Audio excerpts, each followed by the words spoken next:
ಕಾಶ್ಮೀರದ ಮೇಲೆ ನಡೆದಿರುವಂಥ ದಾಳಿಗೂ ನನಗೂ ಸಂಬಂಧ ಇಲ್ಲ ಅಂತ ಹೇಳ್ತಾ ಇದ್ದಂಥ ಪಾಕಿಸ್ತಾನದ ನಿಜಬಣ್ಣ ಬಯಲಾಗ್ತಾ ಇದೆ. ಭಾರತದ ವಿರುದ್ಧ ಕತ್ತಿ ಮಸೆದಿತ್ತು ಶತ್ರು ರಾಷ್ಟ್ರ ಅನ್ನೋದು ಗೊತ್ತಾಗ್ತಾ ಇದೆ.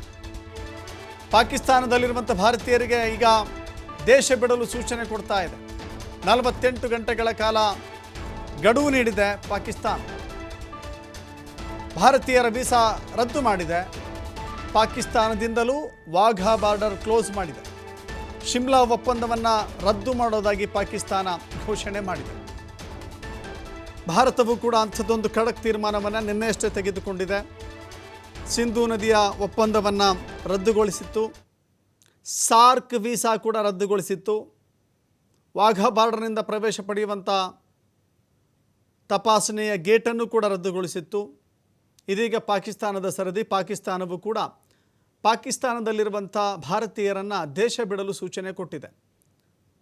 2 ದಿನ ಅಷ್ಟೇ, 2 ದಿನಗಳ ಒಳಗಾಗಿ ನಿಮ್ಮ ತವರು ದೇಶಕ್ಕೆ ನೀವು ತೆರಳಿ ಅಂತ ಹೇಳಿ ಪಾಕಿಸ್ತಾನ ಹೇಳಿದೆ.